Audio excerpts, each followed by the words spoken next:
Welcome back to another triathlon podcast brought to you by Mana Apparel. We're going to jump into everything that went down at Ironman 70.3 St. George, and there is actually a ton of racing coming up this weekend. Anything from short course up to 70.3 and the Challenge Championship, so we will dive into it all. But first, let's jump in with the crew and see how everything's going. I'm joined as always by Fede and Josh, and let's say hi to Josh. How are things going these days? Things are going great. Just kind of settling into my new life in the world of super tri work and still training. Got about 15 and a half hours last week. So able to balance it off and everything else that life brings. I was just talking to Jenna before we started recording. My daughter's got her prom tonight and I got to go pick her up from school early and get her ready for that. And then we're off to New York City for the weekend for my wife to run the New York City Brooklyn half this weekend. And then I have a sprint try on Sunday. So a lot of driving in my near future and phone calls from the road type stuff. So, but everything's going great. I just keep getting stronger and healthier, and it's all kind of new to me to be able to train without any pain at all. And now it's just how gritty can I get? And even my 3x10s went to 3x12s this week, and last week it was a range of like up to 230 or 225 and was able to hit that, and heart rate was up a little bit, so it felt like threshold. And then this week she upped the range and a lot, and I was able to hit 250 for that 3x12. And it's like, wow, those are not the biggest watts in the world, but they're way big for me. And we're still early in the year, so I'm pretty happy with that. And the heart rate was down too. So I was like, okay, I just destroyed the rest of my summer because now my training is going to get really hard. So kind of looking forward to that. Being able to push watts in Oregon is something that will probably pay off. That'll be huge. And it's so good that you were able to have that time to put in like a massive base the last few months. So Yeah. even if you're spending a little less time training with balancing out family and life and work and everything else, you've got such a solid foundation to really build some of that strength and higher intensity off of that'll pay dividends for sure. Yeah, and you can see even the shift in the focus of the work. There's a lot more VO2 short hit, 20-second, 30-second sessions on the bike, and then a lot of 1 minute, 2 minute fartlek type stuff on the runs, and the run times are coming down to like 7:45s an aerobic pace now, and it's like, okay, they were just setting it all up for Chicago at the end of the year, and that base paid off huge. So yeah, all is good here. Loving work and really just enjoying all the racing that we had going on this past weekend. Definitely. Well, let's jump over to you, Fed. How are things going in your world these days? Yeah, no, things are going well. I'm doing a lot of slow cadence, high power work on the bike to get that strength back and to lower my VLA max. Everybody knows about VO2 max and all of that, but VLA max, it's for those of us listening who don't know, it's the maximum amount of lactate that you can sort of tolerate in a way. And for long distance triathlon, the lower the VLA max, the better. Usually, the higher VLA max has a strong correlation with like high intensity, like the super fast twitch muscles, and a lower VLA max has a lot more to do with the slow twitch muscles. So, training specifically for middle distance to long distance triathlon, usually the goal is to have a lower VLA max, and doing that, and adding a lot of gym work. But I actually funny story. I was at a gym the other day, and I was doing a lot of long distance stuff, and with my running gear, and there was this couple of guys that approached me, and they were like, "Oh, are you training for Hyrox?" And I was like, "No, no Hyrox here. Not doing that." But thank you for offending me. I'm sticking to swim, back, and run. No Hyrox, which I heard it stands for Hybrid Rock Stars. I was going to mention that. Oh. I think was it you or was it Josh? Or no, it was it was Melanie. Melanie sent right. Yeah, Melanie sent the thing to the group chat. And I don't know if it, yeah. hybrid rock star. That just, oh, that's cringe. Is it me or is that just, Yeah. No, no we're recording, thanks. so we can't really say anything, but I mean, still. yeah. We already look ridiculous in aero helmets on the road. So why add In something Lycra. extra in Lycra? So not adding another laughable trait to my personality there. Yeah. So yeah, that's happening. What about you? What about you, Jenna? Yeah, just kind of training away here. I actually had to take a few days off running, which is not the most fun. I made the mistake of trying to run slow in an old pair of shoes that I forgot I stopped wearing because it was rubbing like a blister on the side of my foot. And tried to run with them, stressed out all sorts of, I guess, muscles in my lower calves, and it was causing some arch pain in there. And it it was one of those things where it might be fine to run through, might not, but because we've got triathlon and swim, bike, and run, I just swam and biked for a few days to give it some time to chill out and heal up because there's just no point in pushing through injury right now. So yeah, I took a few days off and did a test run yesterday, and all was good. Feels a little, when anything feels sore, kind of you tend to be hyper aware of that area. So it felt kind of tight from that hyper awareness. But yeah, I went to see my physio and we're all good there. So I'm going to start back running. But I am so excited this weekend up here. We've got a 4-day weekend and the boys are going out camping. So I'm going to be home alone here. And I'm going to be putting in a massive, like 4 days of just train, eat, sleep, repeat, Wow. just because I can. A little I am. homestay training So camp. Yes. you're gonna be a a triathlon rockstar for the Here we weekend. go. Are they taking the dog too, though? That's the good.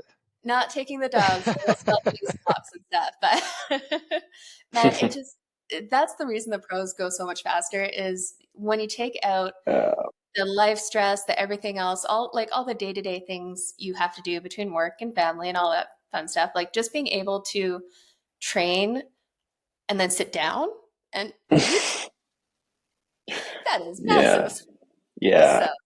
yeah, I'm really, really looking forward to that. The good thing is I usually handle volume pretty well, and I heard some predictions from my coach, who will be kind of checking in every day to make sure we don't completely blow me up. But he said expect around 20 hours in the 4 days, so we'll see Wow. see how that goes. But I am so stoked. It's fun when you can get that time just to focus in, do something you enjoy, and just that mental and physical challenge to really kind of push yourself. I find beyond the fitness benefits of it, it definitely kind Hmm. of helps race day to build up some of that resiliency because it's not all going to feel fantastic. But being able to see what your body can actually do is really, really fun. So I'm excited. Mm. I touching on the shoe part. Do you guys consider us triathletes have like that toxic trait when it comes to equipment, especially shoes? Like we've been running like in a certain pair of shoes, and then we get the blister or our feet hurt, and then a couple of weeks later we're like, oh, this time it's not gonna hurt, or this time I'm gonna get a blister, and we get the same pair of shoes, and then again we get another blister, and we're like, oh, maybe next time, and we have like that. Uh, But I yeah, did I get for being a part of one of the on events during the Boston Marathon that we went to. They gave us a code for a free pair of shoes, and mm, for the first time ever, I got a blood blister, and it wasn't bad. I didn't even know it was there during the marathon. I was like, oh, weird. Okay, whatever. And my brother had said to me, he's like, yeah, it looked like your shoes were a little too big after the race when I saw you walking around. And I was like, all right, so I'll just go down a half size. So those are coming tomorrow, and I'm just going to run another marathon or whatever. And in those, same shoe, Cloud Boom Strike. And it's like nothing. I was like, I didn't yeah, even notice it. So no, I'm you're going to right. stick with it. And Yeah. and I got the yellow one coming. We were all waiting for the sizes to come back in stock. So I got the yellow ones coming. Looking forward to that. Nice. I think it's There hard we when we go. pay so much for these shoes. You're like, I don't Yeah. want to just throw them away. Mm. Yeah, I we're gonna definitely have make a it work. ton in rotation right now. That's for sure. I'm like, oh, what do I want to wear today?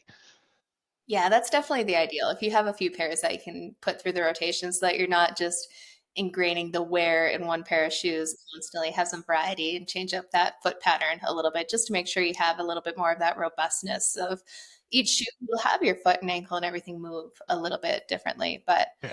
I also I will rotate the insole. That's the only tedious task involved. in between them. Fair enough. Uh, Yeah, and don't use carbon fiber every single day, please. Just true. stick to carbon just for the intervals or for the race simulation days. Don't go carbon all the way, please. Otherwise, you're gonna hurt yourself. And it feels so good on race day when you have that fresh pair and all of a sudden it's like, wow, I have to run that fast for that long. And it's like, wait, never mind. This is easy. That reminds me, I need to order a fresh pair of shoes for T100, another race coming up too. So yeah, there's nothing like that brand new shoe feel when it's just so super springy with the carbon. It's so fun.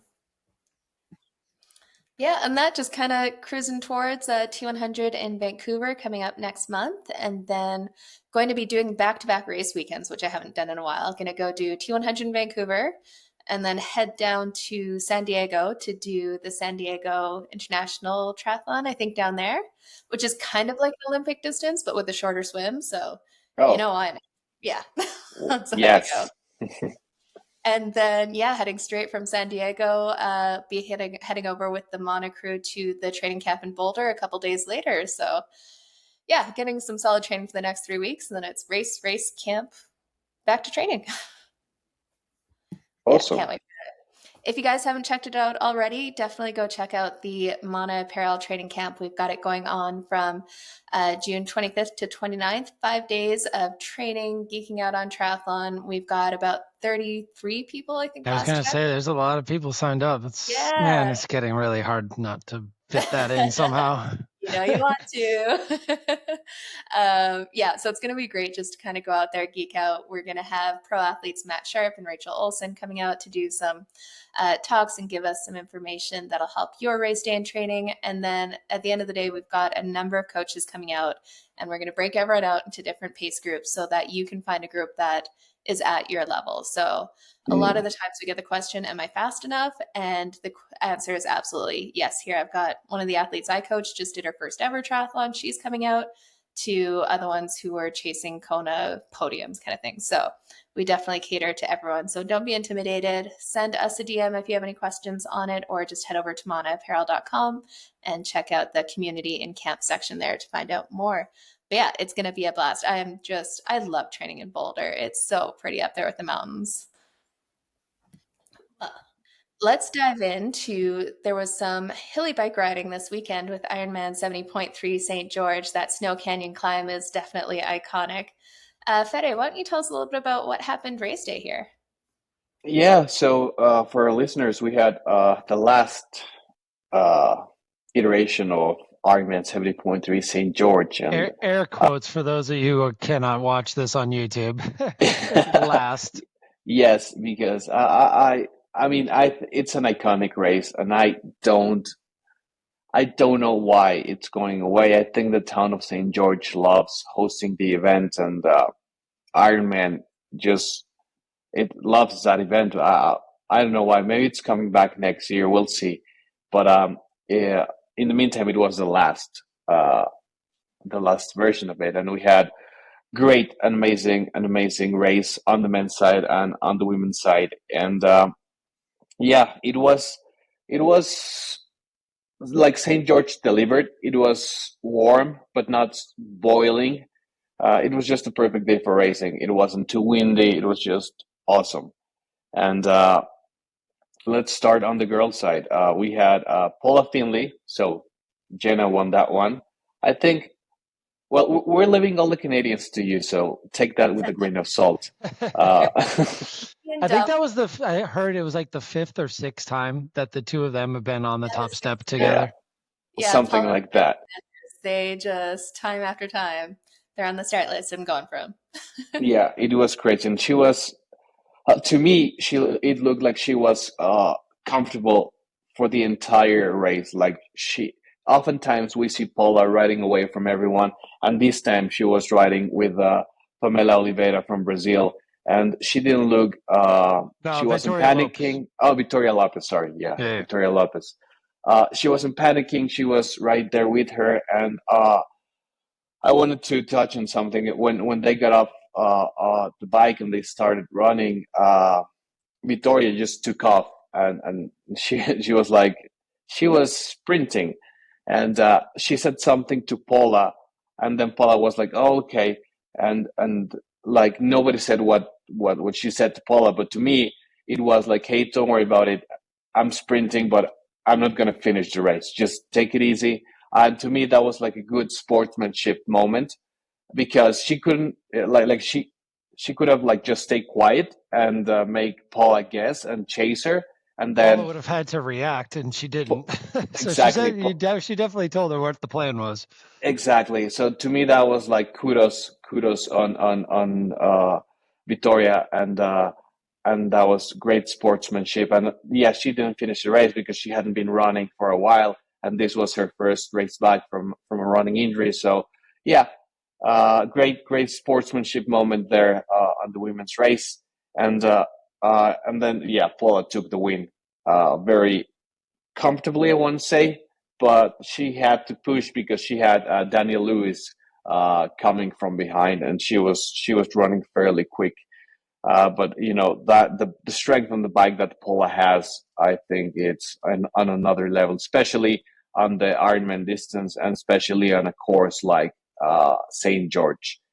And on third place, we had Jackie Herring from the US, and she had an amazing race. Like she looked strong throughout the whole race, and it was a good field. Lotte Wilms, um, Lisa Betchars, Jocelyn McCauley, Laura Siddle. Like it was like a good field, and it was just great to see how much it meant to Paula and the pride she takes into delivering a good race, especially in St. George.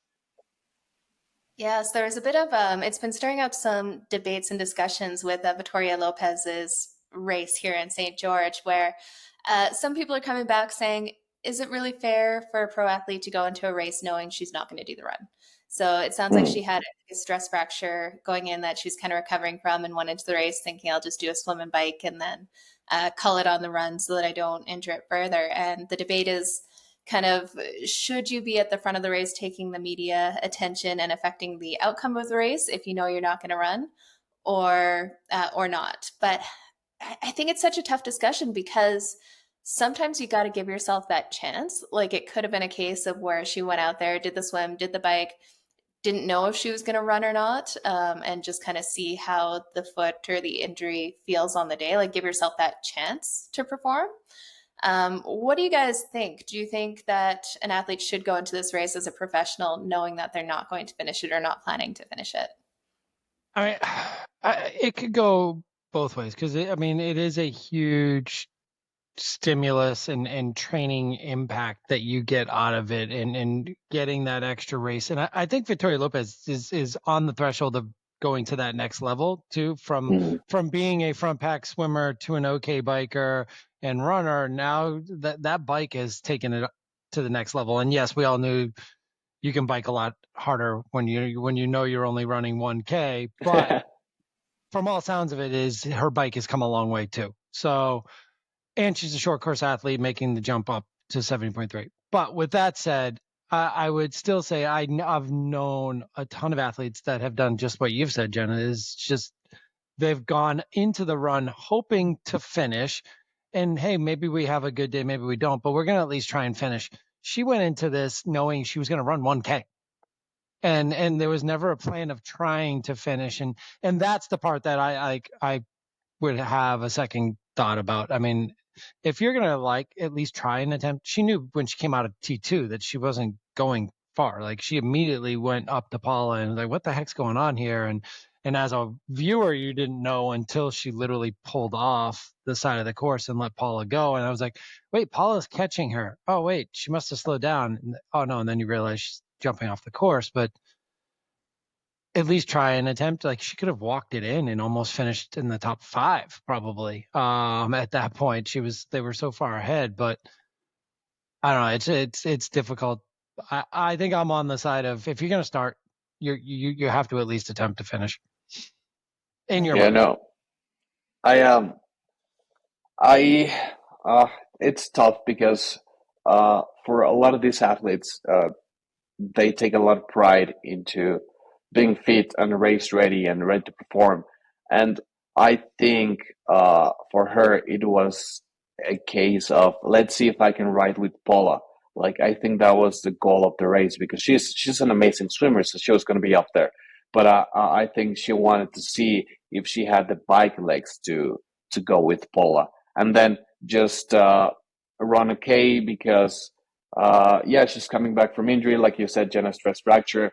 And I do agree with Josh that the race you start, you should at least attempt to finish. But then the race is just so long that maybe for her, she was taking the extra steps of being careful. And maybe right now we see her as, okay, yeah, you should have finished last St. George race, take a little bit of pride.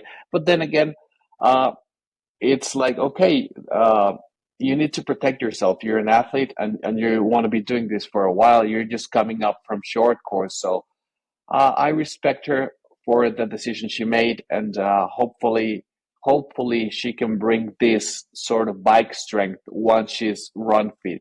Because if she does, it's going to be exciting. Like imagine having Paula, uh, Victoria, Lucy Charles, Ash Gentle, Taylor Neve, all like right around the same pack. It's going to be exciting. Yeah. And with that said, she stayed with Paula in the hardest part of the course too. So Yes. no matter what, whether you're running or not, that's still pretty impressive. Yeah. Definitely. And, you know, look at it from an elite athlete. Their job is to, you know, do these races. And part of their job is performing for sponsors, getting their sponsors airtime and recognition. And she definitely checked that box, kind of leading the race for so long in there. So, you know, it's up to each athlete. She didn't break any rules. Some people are questioning it, but she definitely got her sponsors some airtime and saw what she can do on the bike, especially if she doesn't have to run afterwards. Hey, we're talking about her, so Yeah. Well, I mean, yeah, and we'll talk about the broadcast coverage too, maybe later. wow. Let's jump over to first, and then we'll go into. Yeah.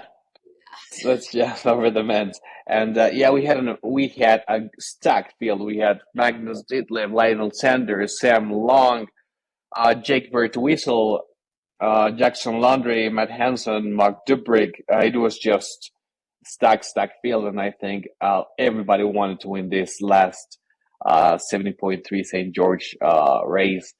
And I think the man that everybody had their eyes on was Magnus. I think even Lionel said it in one of his videos. He said probably the most complete athlete in 70.3 and Ironman distance is right now it's Magnus Ditlev. And I thought he was going to win. Not easily, but I thought it was going to be like a very strong race from Magnus. And I thought he was going to take a lot from another athlete to take that win away from him. Unfortunately, he had two punctures, and he posted that after the second one, he didn't have the mental strength, and he was just like out of it. And I know, I mean, I'm not saying I understand how it feels to bike as strong as Magnus, but on a mental standpoint, I know how it feels when you have something in your head and you know you're stopped for whatever reason, and you're like, oh, why bother now? You know what I mean? Like I'm just gonna cruise and see what happens. And he still managed to finish decently well, like 12th place, and he jogged a 1:14 half marathon. So you know he was actually, fit. I don't know if he was jogging with some of the splits he was getting on where the last Marbella spot was. So he kind of turned it up on the golf course for a while. You're right. Yeah, he managed to take the last 70.3 Marbella slot. So yeah, maybe he started to jog and then he picked it up a little bit more towards the end. But other than that, it was really incredible to watch that sort of display from Magnus. And you know, Lionel, fan favorite, and probably he's going to get the keys to St. George one day. Took the win. and he ran a 1:11. So he was moving, and ever since he got off the bike, he looked like he was on a mission, cruising, in control, and it was just amazing to watch the strength Lionel has on the run after, his trademark of riding hard and up the front. And he passed Magnus uh, for a while there on the bike, and I was like, oh, he is ready to fight. And Sam, it was good to see Sam Long taking second place, also running a 1:11. And on third place, from the States again, Colin Szuch, who was, I'm not going to say a bit of a surprise, but he wasn't like the big fan favorite to be on the podium. So kudos to Colin, great breakthrough race. And he's a good athlete. Like, he swims well, bikes well, runs well. And on this tough course against this sort of competition, just my hat goes off to him. I think he was the if there was like a performance of the day award, I would give it to Colin. Yeah, he looks like he knows how to handle the hurt locker too. Like, Yeah. he was, it was either bend or, I mean, like, he was gonna break before he got to that finish line in fourth place. It got close at the end too. Like, he was just holding on, and he collapsed, and he collapsed like because he had to. It wasn't like one of those that just collapsed because I'm at the line and I went hard. No, yeah. Well, it was such a good race to watch in here too, and really like a Lionel Sanders who's on form and in a good headspace, much like the Paula Findlay side. Like, he Scary. is on fire right now. He was down out of the swim, which we all expected, but how quickly he caught up to Magnus and then passed him was shocking. I was watching that. I'm like, is he like just this fit, or is he going to totally explode on the run? Because if you're coming up on Magnus that kind of speed and then passing him, that is It was so fast how quick he caught up too. I mean, He that was. was the scary part. I mean, in what, 5K, 10K, he was already breaking into the 2-minute gap, and like, that's not flat and fast kind of TT. no, it's straight up to get going. Yeah, I was talking to Seth Ryder a bit afterwards. I think it'll be one of the last times you see him lead a race by that much coming out of the water. Is my understanding of his recap. Because he started hurting on the bike, and he still had a great race, still finished in the top 7, I think. But he started hurting on the bike, and if he's going to hang with those guys, he can't come out of the water with that big of a lead. I mean, he had a gap on Dubrick, and so I think there was a lot of talk about not much of a push on the swim for this race. Well, yeah, Seth took that to heart and said, "Well, screw you guys, I'm going to push the pace," and it came back to bite him for sure. Mm-hmm. No, just some crazy racing out there, and there were a bunch of flat tires in there too. I'm almost wondering why. Like, you'd think Magnus would have tubeless tires in there. Like, I'm surprised he didn't try to just kind of gas it up again and see if he could get through for a while, see if the sealant reseals, because it sounds like it was that replacement tire that was the one that got the flat again.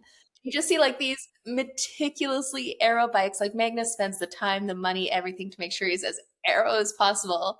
And he got this like little, looks like an aluminum rim kind of front wheel. Yeah. And he got one on his Fighting Chance episode too. So it's like he had just had one on those roads a couple of days ago. Yeah.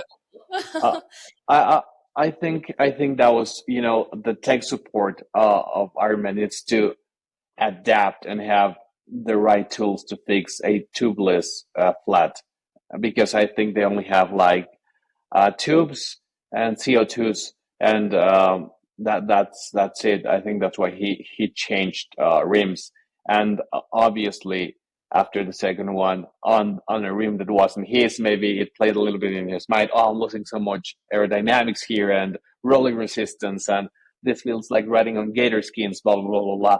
And and once you are, when you are riding that hard and racing that hard, even simple math becomes difficult. So just thinking about all of these things for him probably was like too much, and not justifying anything, but I think the Ironman bike tech support needs to step it up and have at least a few tubeless solutions for everyone, because I think 98% of the pro field is riding tubeless now. I think it was something with like, and even Justin Reale, like when his was epic. He was probably should have gotten a penalty for drafting off of Lionel passing him. And then that was a pretty epic blow up. You could physically see the tire puncture. And then when he got the new one, it was like the brake was rubbing and like it was never really set right. And his was a real quick. The bike was the bike support was right there. But he just never had the day. You never heard from him again the rest of the day, really. And I think he just had bike issues as well. So it's almost like, okay, Ironman next level support. If you want to get to that T100 level, we got to start figuring out a way to have something that's going to match for these top riders. Yeah, definitely. Well, let's run through quickly who has a Marbella spot after this weekend. We got Lionel Sanders, I believe, had his already. Sam Long didn't show up to the awards, so but he'll get a Marbella spot. Colin Szuch, Kevin McDowell, Jake Burke-Whistle, Ben Hamilton, Jackson Longy, Seth Ryder, Matt Hansen, Mark Dubrick, Max Newman, and Magnus Ditlev. So a few of those already had their spots, so those rolled down. So Magnus was like a bunch of us age groupers showing up to the award ceremony, just hoping that he'd get the roll down slot. Yeah. Last just waiting. One. Yes, me. Jumping up. Yeah, I'll take it. Yeah. Who wants to go to Marbella? Yes. On the women's side of things, we have Paula Findlay, Danielle Lewis, Jackie Herring. They had theirs. Simone Mitchell got hers. Lottie Williams had hers. Lydia Russell, Lisa Pacharis, and Jocelyn McCauley snagged their spots as well. So we got a few more names to add to that Marbella start list, which is shoring up to be pretty epic. But speaking of Ironman, we got to talk about the coverage. I almost hate beating a dead horse at this point because this was awful. Like it's been bad in the past, but I feel like they're going backwards at this point. Between Oceanside, you had Crowe on the other side of the world sounding like he was trying to stay quiet while his family was sleeping or something and half asleep himself. And then this time we had Daniela Reeve, who has such great insight and information into the sport, but the audio was terrible. The delay there was definitely some kind of delay, and they had zero chemistry talking back and forth. Like, yeah. Oh, what'd you guys think? This was painful for me.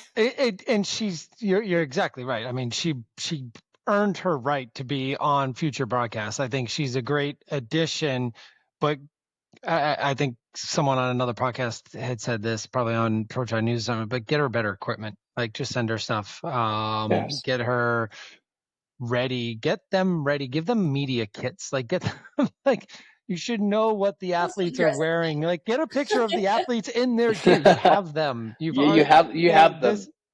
This is who they are. Now, we all know the swim's hard no matter who you are as a broadcaster, but when they get on the bike, you should know who they are without having it zoomed in on their number or name. It's pretty clear what bikes they're riding and what kits they're wearing, and we should all know that. I mean, it was great to hear her talk smack to the guys that were being caught by the female pros with a 10-minute gap and the start times, which was also a plus. Good move there by Ironman, having a 10-minute gap from the men to the female pros, and then likewise from the female pros to the age groupers too. So instead of the normal 5, it was a 10-minute split, which doesn't allow the race to be impacted by some of the slower males. Yeah, and if you missed it, Daniela, her comment in there was something along the lines of, if you've had a 10-minute head start, the men, like the pro men in the race, and the lead females are already catching you at this point, you should probably question your career choices. Yeah, I agree. I remember a couple of years ago, Cam Worth posting about this, that when he first started racing pro, his first fear was not getting caught by Lucy Charles on the swim. Yeah. And then but yeah, I agree. And they should give media kits, or here's an idea, Ironman. Short course puts big numbers on the swim caps. Why don't you do the same? Like, if you have athletes racing the pro series or who are leading the pro series, give them a different cap and put different numbers, and give every pro a cap with their number on. And that way it's going to be easier for the broadcasters otherwise, because everybody looks like, I don't know, albatrosses splashing water when they're swimming on a swim pack. Do you think that their concern is they're only broadcasting pro series races? So it's already limited the number of times that they have to do it. But do you think that it is because those Pro Series races are now around the world that they want to keep it consistent across the board, and they're worried about the investment that they would have to have in order to make that happen with each race, as opposed to like, okay, well, we can do it at the North America Champs. We can do it like, it just seems like they're unwilling to make that next step up, and there's something keeping them from doing it. And it shouldn't be that hard. Like, watch the Giro. Like, it's Yeah, insane what coverage that you get watching a cycling race over 5-6 hours. And we're Days. yes, just talking about swim, bike, run over a very small territory and property. totally. So Yeah, and they haven't had that consistency. They keep switching it up, right? And you think a lot of these things they could test pre-production, not just throw in a pro athlete during the race and hope for the best kind of deal. Because someone like Daniela, like I said, she has great insight, but she doesn't have the energy, the excitement. Your audience is going to feel the way the commentators make them feel. So if you're like, yeah, they're riding along the canyon, this bike, this, that, like the people are going to be bored watching it. You're not getting anyone new into the sport that way. You need to It's have not golf. yeah, totally, right? Like you need to have, I think, two commentators who are professionals to some degree, who know the athletes, their kits in and out, like someone like a Will McCloy kind of thing. And even, you have from that triathlon hour, Jack, like he at least knows the athletes and knows who's racing it's out the there. You know passion who's about the yeah, sport. who's into it, who's watching the social media, who knows who these athletes are, their stories, their backstories. And then having insight from some of those professional athletes where actually like they did at Ironman Texas, Patrick Langer came on for a couple segments to talk through some things and his experience and stuff, but he wasn't calling the race because that's not what he does. He has insight into the race, but he's not a commentator. And it was just shockingly, to your question, Josh, I don't know why they're not putting in that time because this is such a big opportunity to leverage that pro series that they're banking on. It's increasing registration, more eyes on the sport, more eyes on the racing than they have before. And you're just tanking it with some of this broadcast coverage. Yeah, And it's multiple facet too. It's the broadcast coverage, it's the broadcast team's passion and knowledge and understanding of each individual racer and pro. There's not that many. I mean, even in a field of 60 men, you should still know something about all 60 of them because they could impact it because any one of them can impact the right. swim. Yeah, But then starting with the coverage right off the front where it was like, the guys are off on the bike and the coverage immediately went to the women's swim and Victoria Lopes out in front. And it's like, and there's nothing, you didn't see the guys on the bike until like past 10K. So that climb and all of the changing of positions right out of the water, Oh, yeah. didn't see yeah, any of it. So like, that's a production decision. Like that's something that like somebody who's doing that job made that decision. And it's not like you have to find somebody new to know, just we got to work on how that coverage needs to be.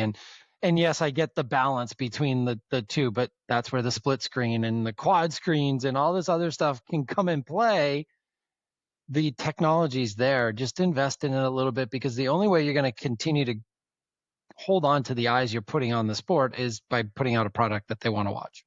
yeah, Yeah, absolutely. yeah. I'll say, who was it?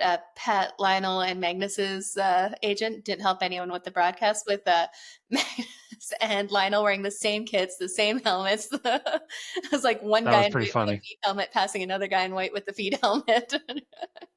It's a little different size of human being, but yeah, they looked a lot alike. Yeah.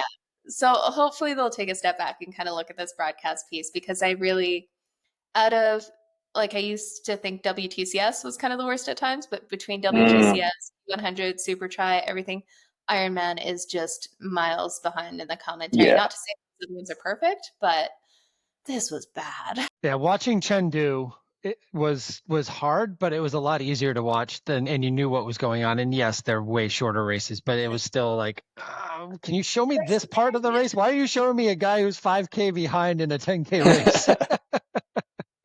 Exactly. Well, let's move on to some short course racing here as much as we could bang on about Ironman.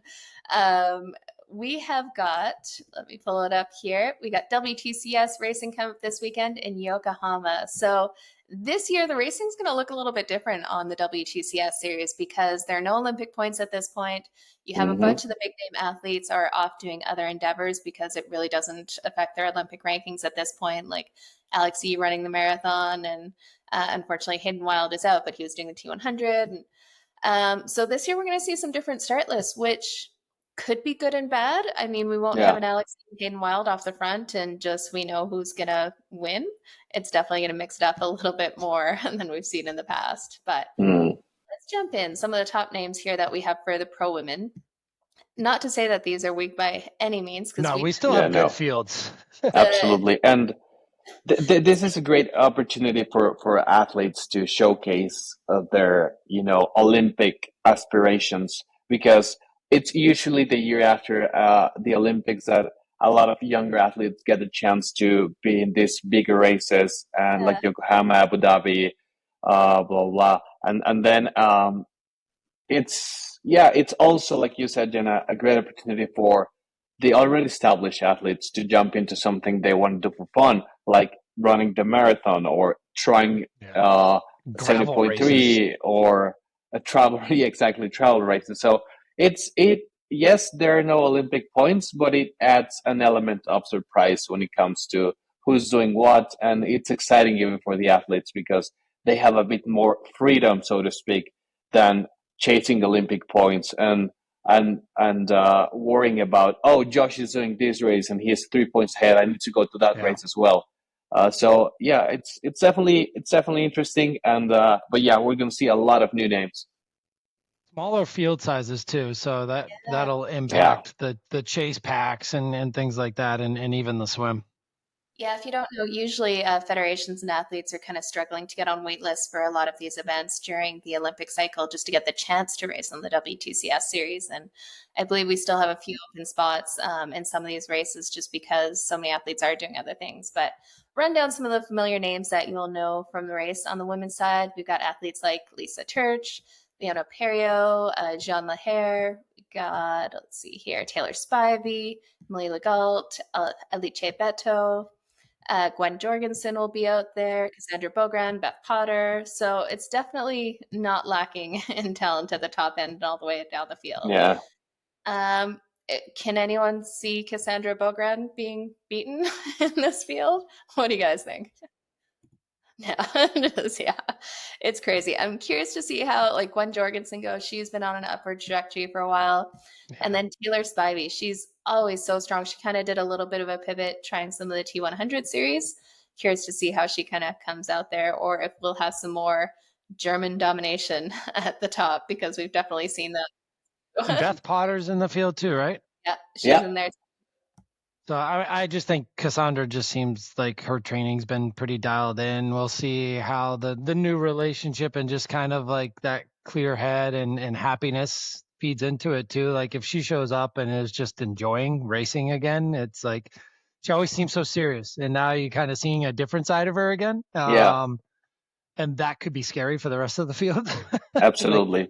I think there's something to be said about keeping that focus on the Olympic distance too, like not thinking about or doing anything else. Like we've seen a number of athletes try to go longer and then come back to short, and it often signals the end of their short course career, whether they realize it or not once they start to play with that longer distance. So yeah, she's all in on the next Olympics. Yeah, she's definitely dialed in for 2028. And so is Alex. So it'll be interesting to see what Alex ends up doing in the longer course, mid distance races. It does sound like from listening to a bunch of his interviews that a TT bike is being delivered or has been delivered. But he definitely is all in for 2028 again, which is, I mean, the Olympic champ, and he's already done a couple Olympics to be coming back to do it again. I mean, that's another scary thing for everyone else too, especially knowing he can run 2:11 marathons on a bad day. On a bad day. Yeah. Wow. I think. Go ahead. Oh, sorry. I was just going to say that, especially for the French athletes, they have that Olympic DNA like ingrained into their psyche. And it's not often that we see French athletes going back and forth from short course to long course. And in the case of Cassandra, I want to say she's I think she was born with all fast twitch muscles in her body. So I think right now she knows that, and she's gonna squeeze every ounce of juice out of that, or out of those fast twitch muscles. And I think, like Josh said, she's in a great headspace. And not to say that she didn't enjoy the previous Olympic cycle, but I think she had a bit more pressure because it was a home Olympics. Uh, all of the French athletes were under the microscope, and they needed to deliver and they needed to execute. And it's all about medals, and especially being a French athlete racing in France. So I think right now she and not that she didn't prove to herself before, because we knew she was an amazing athlete, but right now that she has that edge off of her shoulders, she's going to be able to race more freely. And like Josh mentioned, it's probably going to be scary, because when you race happy and you're fit, it's just, yeah. Yeah, that seems to be like what we saw with Paula Findlay and Paula. stuff. Yeah, exactly. When you're Lionel. enjoying it, Yeah. it makes all the difference in there. And the French will, I'm sure, have gotten a good injection of support and cash and stuff after getting results in the Olympics. So just flying high. They're probably all just happy to get the heck out of Girona too, where it hasn't stopped raining. Right. Usually it's all the Girona training pictures. The spring they wanted. Not the chicken and eggs in Girona you need to worry about. It's the rain. Funny you say that, Josh. I think everybody that loved Girona back then, it's now going to Andorra, and I think every place has its life, like life shell. Like Girona was amazing a couple of years ago, but now everybody's in Andorra. So we'll see if all the Gironians go to Andorra to because there's too many age groupers now in Girona, and I think they don't like that anymore. Okay, let's jump over to the men's side here. We've got definitely a few familiar names here. We got Matty Hauser, Vasco Velasa, let's see here, Miguel Hidalgo, Max Stapley, Antonio. Leo's down there for some reason, just because he didn't do many races towards the end of the year. Fair enough. Yeah. We got Pearson on there, Charles Paquet, Kenji Nina, Leo Berger, Chase pushing the swim too. Tyler Mislichuk is there. Yeah, so we definitely, like I said, I have a few names in here. This one could be a lot more interesting. We definitely have some top and heavy athletes that are all within the same realm, where I think we see a little bit more divide in the women's side. I think we do have some of those top names that could. You really have everyone but the top two, right? Yeah, it's pretty solid here. Matt Hauser has had some great results after the last while. Vasco Velasa, he will definitely keep things interesting out there. But I think this one we're going to see a lot more of a front pack going around than we're going to see in the women's side before it all comes down to a running race. Just no Reese Vanderson yet. Yeah, it's interesting to see him there. Oh my goodness. Yeah, so this will be a fun one to watch out there, just to get an idea of where everyone's at, because I think it's been was March the last one. So first race of the year is always kind of a mixed bag. You never know who's fit or kind of going into it. This will start to give us a better idea of form over the season for sure. Okay, we got one more race we'll chat about here. We've got the Ironman 70.3 in France. I am not going to attempt to say the name. I tried a few times beforehand and it was just not pretty. So 70.3 in France. We've got going for the Ironman Pro Series. This time, let's start with the guys to mix it up. We got a few names starting on here. The biggest mentions here are going to be the Norwegians are coming, the whole crew over, but we got Ruben Zepunski, Christian Blumenfeld, Gustav Eden, Leon Chevalier, Casper Stornes, Pierre Lacour, Paul Schuster, Casper Stepniak, Bradley Weiss, Santi Costas, Jonas Schomburg will be there, Annie Salzberg. So we definitely have some big names again on this one, but I still question why the Norwegians are all racing against each other everywhere, but this one will be cool to see. What do you guys think for the men's side on this race? I mean, Norwegian podium. Yeah. It might be a throwback to Bermuda where they had to find another Norwegian flag. It did sound like Gustav had posted, I think this week, maybe yesterday, his training has been not very regimented. And so I don't know if Christian and Casper have been or not, but Gustav, it sounds like just kind of getting outside and doing volume and doing work and being in Bergen and enjoying being home for a little bit. And it's kind of been a little bit of a down period between Texas and this race. So maybe they aren't dialed in for this race and know that they can just show up and grab some points. But at the same time, we know they were pretty fit in Oceanside and Texas, and they've got 2 races underneath them. Hopefully no flats, and they'll be good to go. That's the other side of it too, though. They do have those 2 races under them. How much did it take out of them? I mean, with their training volume, it's absolutely insane, and they seem to bounce back. But at some point, that's got to start to mentally, physically have a little bit of that fatigue going in. What do you think, Fed? Yeah, I think it's going to be a Norwegian sweep.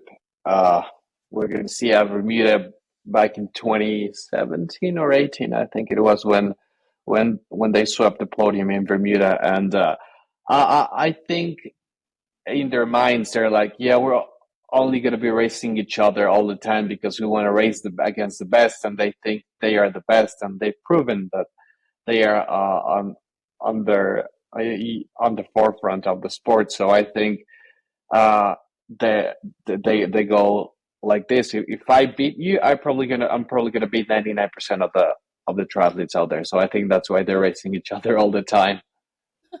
Well, I think someone like a Pierre Lacour, he could do really well at this race, especially in some hills and over in France. He seems to do well and has been on quite the upward trend here. Paul Schuster's had a good race in Texas as well. So, I mean, he's always a name that's there and like talked about, another German that can throw down. So I'd be careful to not rule him out. And then someone like Jonas Schomburg, you never quite know what he's going to throw into a race. So be curious to see if he'll push it on the bike and then sprint off on the run and see if he can hang on, or if he actually pulls it through all the way. I just think Christian is going after that $200,000 check bigger, especially now after what happened with Magnus this past weekend, where Christian just got another boost in the Pro Series by Magnus not coming home with a ton of points. And now Christian's Oceanside becomes a wash. Magnus is going to have to figure something out if he wants to win the Pro Series in the 70.3 world. So this is Christian's replacement for Oceanside. And if he can throw down 2,500 points and have 2 top scores, that's setting him on his way to finishing up on top. And when we get to Nice. Yeah. Well, and interesting, it sounds like Magnus isn't going to try to chase that Pro Series. He kind of had his schedule set out. Now we'll see if that changes. But it sounds like he kind of had a schedule. If it works out to win the Pro Series, great. But at the end of the year, the World Championships are what he's going after. And if he loses the Pro Series but wins the World Championships, it's a massive win in his book. So, whereas I think Christian's just going to keep adding 70.3s until he has the top score and goes to the Pro Series. Yeah. Volume is not an issue. No. Okay, let's check out the women's side here. We got Marta Sanchez, Lisa Perterer, Marjolaine Pierre, Nikki Bartlett, Lizzie Rayner, Charlene Cavett, Julie Ayamo, Sarah Spence. So we definitely have some names here. Lisa Perterer, she's just been like on a tear. Kind of, you didn't see much of her before, but now you see her name on a start list and you can't look past her from her past few results. What do you guys think? Yeah, I think Lisa, it's a bit of a breakthrough year for her.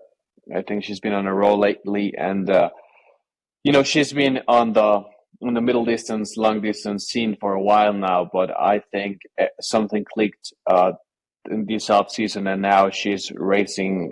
She seems happy. She's racing fast. She's racing hard, and I think we're going to see a lot of Lisa in this season because she's just on a roll, and once you get that roll going, especially in 70.3s, you become a bit of an unstoppable athlete for a while. And she's got brands reaching out to her, would be my guess, left and right. I mean, this isn't a fluke after 2 big races. And right. Yeah, Singapore, okay. We can all like have the Yuri Kulin factor and then kind of fade away, but she didn't fade away. She went to Texas and showed up and against a big field.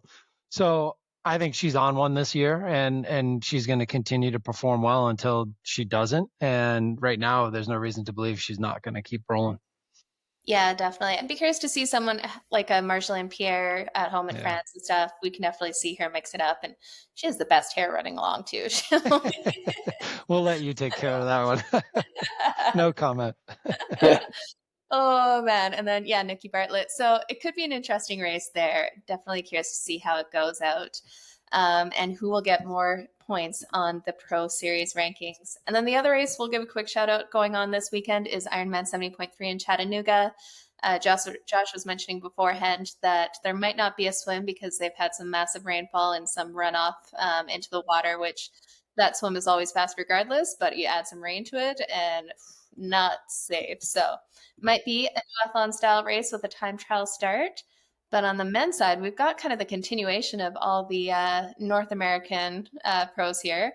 We've got Sam Long, Jackson Laundrie, Sam Appleton, Matt McElroy, Jason West, Ari Clow, Colin Szuch will be out there.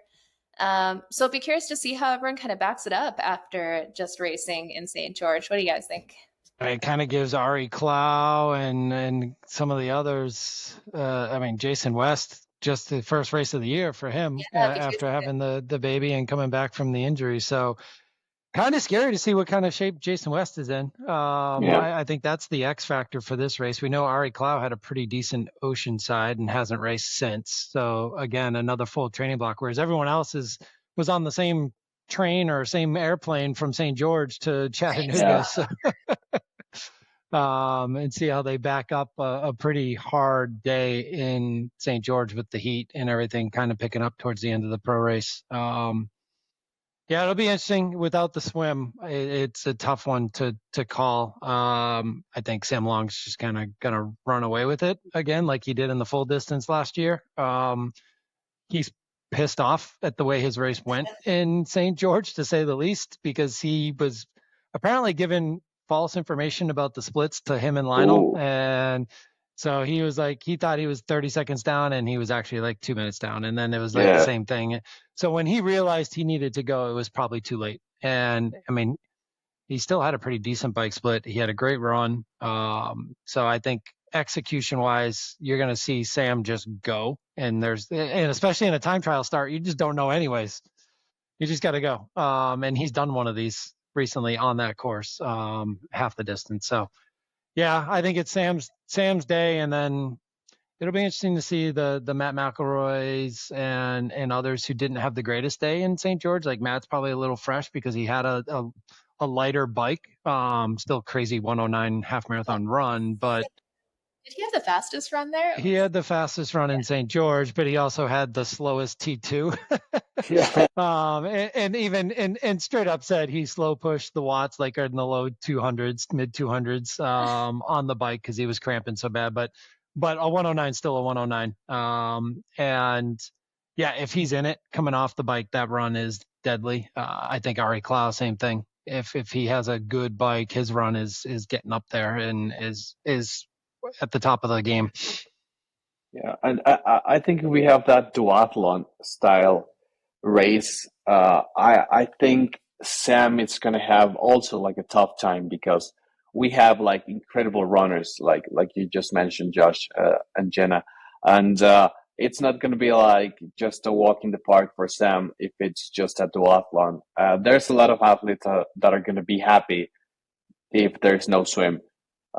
And yeah, excited to see how Jason performs. I think he's going to have a good race. I think he's the type of athlete who doesn't show up to a race just to show up.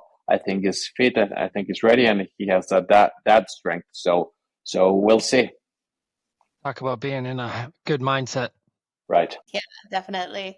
Well, on the women's side, we got a few names here, slightly smaller list. We got Grace Alexander, Jodie Stimpson, Sarah Bishop, Laura Matthews, Jess Smith, Alicia Fast, Carrie Girona, Carolyn Olsen. So this one, we don't see as much crossover actually from the St. George list coming over to Chattanooga on the women's side here.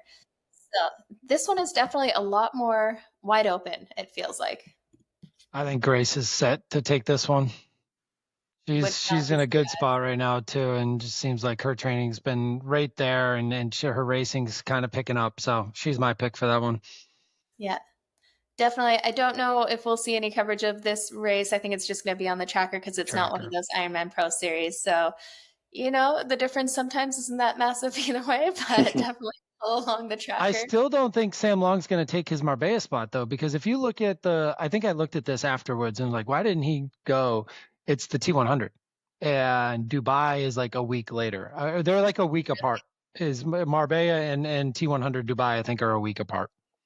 Oh, curious. Yeah. I didn't even think about that one. Be interesting to see if we see him there or not. So, yeah, I mean, I don't think he's going to factor into the slots.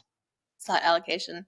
Well, some good news for some of the pro men on there because Sam Long with no swim will definitely be up there regardless. So Yeah. we'll see how it all shakes out on the tracker and hope that someone is updating Instagram stories so that we can see something down. Better coverage. Right? Sometimes it is. Awesome. Well, thank you as always, guys, for joining me. And we will be back next week as we break down everything that went on this weekend. There's lots to watch if you're stuck on the trainer, which I know I'll be doing a lot of indoor miles this weekend and watching all of the racing. And watch the Giro if you want some good coverage. Yes. Yeah. We need to talk about the Giro next week. Yeah. Okay, we'll do it. I've been following along. It's been a lot of fun this year. Awesome. Have a good one, guys. All right.